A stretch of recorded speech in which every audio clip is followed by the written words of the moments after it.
Bismillahirrahmanirrahim. Pembahasan kita kali ini adalah tentang macam-macam dari bentuk masdar. Yang pertama disebut dengan masdar asli, yaitu bentuk masdar yang mengikuti perubahan tasrif. Hal ini telah dibahas pada pembahasan sebelumnya, di mana di sana ada masdar yang berasal dari fiil yang berbentuk 3 huruf, ada masdar dari fiil yang berbentuk 4 huruf, kemudian ada masdar dari fiil yang berbentuk 5 atau 6 huruf. Untuk masdar yang dari fiil berjumlah 3 huruf, itu bentuknya adalah simai. Jadi tidak ada wazan tertentu atau pola tertentu yang bisa kita buat. Sifatnya semuanya adalah simai. Artinya kita langsung mendengar dari orang Arab, atau karena memang kita bukan orang Arab, maka kita bisa melihat pada kamus atau mu'jam bahasa Arab. Selanjutnya untuk masdar dari fiil yang berjumlah 4, 5 atau 6 huruf, maka di sana sifatnya adalah kiasi. Artinya sudah terdapat pola-pola tertentu, tinggal mengikutkan wazan-wazan yang ada. Contoh daripada masdar dari fiil 3 huruf seperti lafaz nasoro, yansuru, nasron atau nasrun, doroba, yadribu, borban atau borbun. Kemudian contoh masdar dari fiil yang berbentuk 4 huruf seperti lafaz kallama, yukallimu, taklimun atau takliman. Kemudian contoh yang lain yang berbentuk 5 huruf seperti lafaz tatawwara, yatatawwaru, tatawwuron atau tatawwurun. Jadi bedanya apabila bentuk fi'il madinya huruf sebelum terakhir ini berharkat fathah, sementara ketika berbentuk masdar huruf sebelum terakhir diharkatin dhammah. Kemudian contoh daripada masdar dari fi'il yang berbentuk 6 huruf seperti lafaz istaghfara, yastaghfiru, istighfaron atau istighfarun. Ini adalah bentuk-bentuk daripada masdar asli. Kemudian yang kedua itu disebut dengan masdar mimi.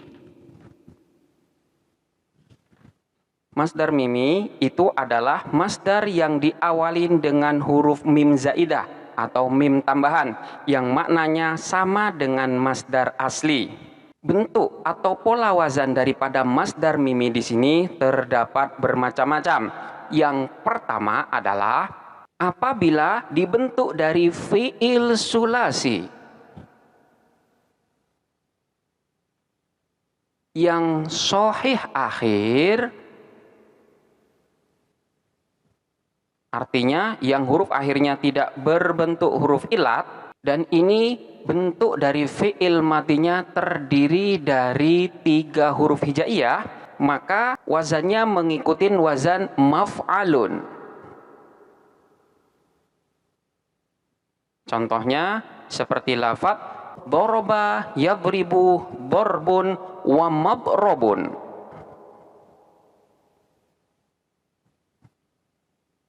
Contoh yang lain, fataha, yaftahu, fathan, wa maftahan atau wa maftahun.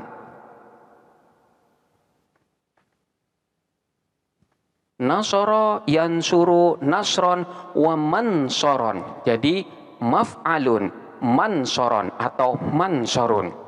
Ini adalah bentuk dari masdar yang bentuk fi'il madinya berbentuk fi'il sulasi yang sahih akhir. Jadi fi'ilnya di sini berjumlah 3 huruf. Kemudian yang kedua, manakala bentuk fi'il madinya berupa fi'il sulasi, namun di sini yang mu'tal akhir. Jadi fi'il sulasi artinya kalimat fi'il yang jumlah huruf hijaiyahnya 3 huruf. Kemudian mu'tal akhir artinya huruf akhirnya berupa salah satu dari huruf ilat. Maka wazan daripada masdar mim tersebut mengikuti wazan maf'ilun.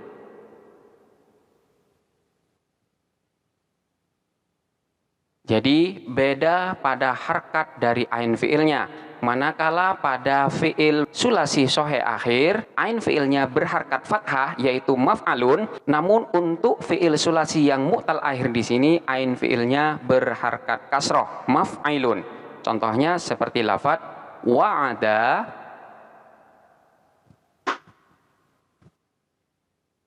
yau'idu wa'dun atau wa'dan. Ini adalah masdar aslinya. Selanjutnya, masdar mimnya adalah mau'idun. Wa'ada, wa'dan atau wa'dun, selanjutnya mau'idun. Kemudian yang ketiga, yaitu manakala dibentuk dari selain fi'il sulasi. Jadi, selain sulasi. Bisa fi'il rubai, fi'il khumasi, maupun fi'il sudasi. Maka bentuk daripada masdar mim mengikuti wazan seperti bentuk dari isim maf'ulnya. Contohnya seperti lafadz intadhara,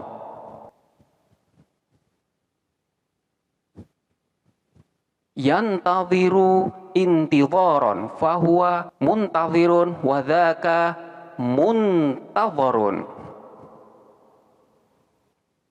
Muntadhar ini adalah bentuk wazan daripada isim maf'ulnya. Maka wazan daripada bentuk masdar mimnya juga sama, yaitu muntadharun. Intadhara, yantadhiru, intidharan, wa muntadharan atau wa muntadharun. Bentuk isim maf'ulnya juga sama, yaitu muntadharun. Selanjutnya cara membedakan masdar mim. Kemudian isim maf'ul, isim zaman, isim makan ketika semua wazannya sama, terutama yang dibentuk dari fi'il selain sulasi. Seperti kata muntadharun ini.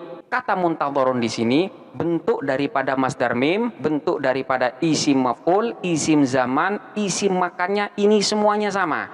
Bagaimana cara membedakannya? Caranya yaitu dengan melihat makna daripada kalimat keseluruhan. Jadi sekali lagi kita akan bisa menentukan apakah muntadharun ini merupakan masdar mim ataukah bentuk daripada isim maf'ul, isim zaman atau isim makan. Maka kita bisa mengetahuinya dengan melihat susunan kalimat secara keseluruhan.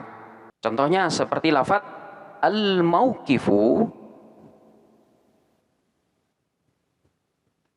muntadharus sayyarah.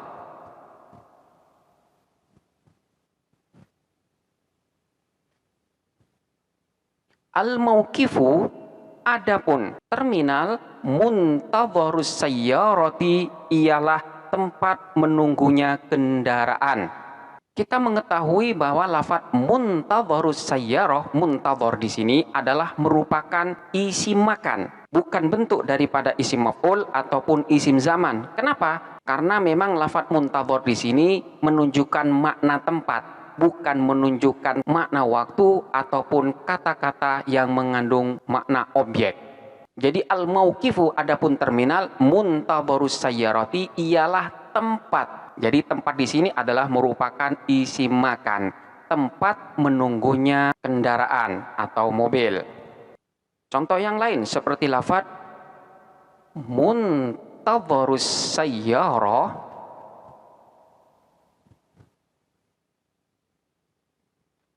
fil mauqifi minas sa'ati as-sadisati sobahan. Muntadharus sayyarati adapun waktu menunggu mobil fil mauqifi di terminal, minas sa'ati as-sadisati sobahan dari mulai pukul 6 pagi. Kata-kata muntadharu di sini kita bisa mengetahui bahwa ini adalah bentuk daripada isim zaman, yaitu isim yang menunjukkan makna waktu. Dari mana kita ketahui? Dari makna daripada lafadz al-muntadhar di sini. Lafadz al-muntadhar yang dalam hal ini bentuknya adalah mudhof, muntadharus sayyarah di sini menunjukkan makna waktu. Maka dari sanalah kita mengetahui bahwa muntadhar di sana adalah merupakan isim zaman, bukan isim makan ataupun isim maf'ul.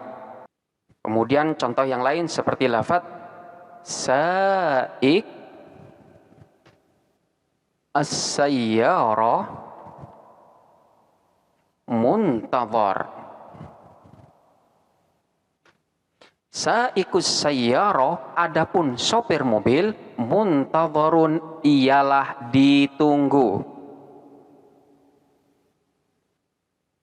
Lafadz muntadhar di sini kita bisa menentukan bahwa ini adalah bentuk dari isim maf'ul, bukan isim zaman maupun isim makan. Karena makna daripada lafadz muntadhar di sini adalah ditunggu, bukan waktu menunggu ataupun tempat menunggu.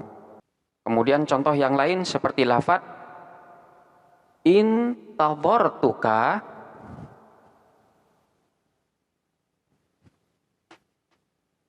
muntadharan tawilan.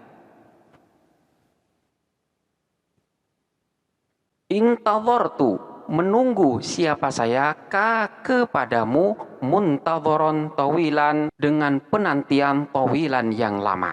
Kita bisa menentukan bahwa lafadz muntadharun atau muntadharan di sini adalah bentuk daripada masdar mim, bukan bentuk daripada isim maf'ul, isim zaman ataupun isim makan.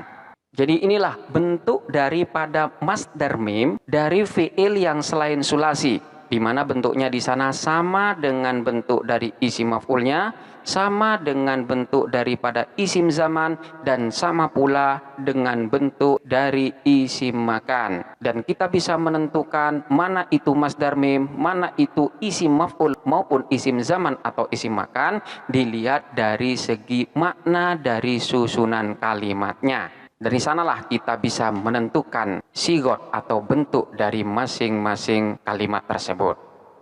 Selanjutnya, masdar mim di sini terkadang bentuknya ditambahkan dengan huruf tak marbutoh di akhir kalimatnya, dan hal ini bersifat simai, yaitu kita tidak bisa menentukan sendiri, melainkan kita hanya bisa mendengar langsung dari pernyataan orang Arab.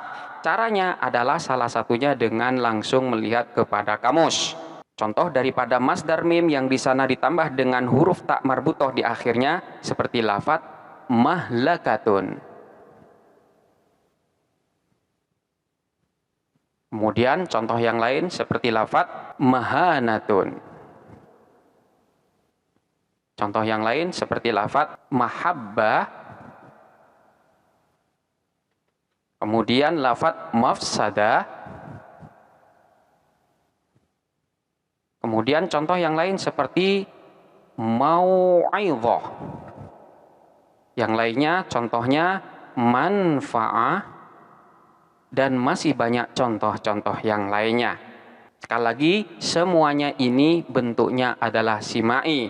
Kita tidak bisa menentukan sendiri atau membuat-buat sendiri. Demikianlah pembahasan tentang masdar asli dan masdar mim. Selanjutnya silahkan untuk dipelajarin dengan seksama, dan sampai jumpa pada pembahasan berikutnya.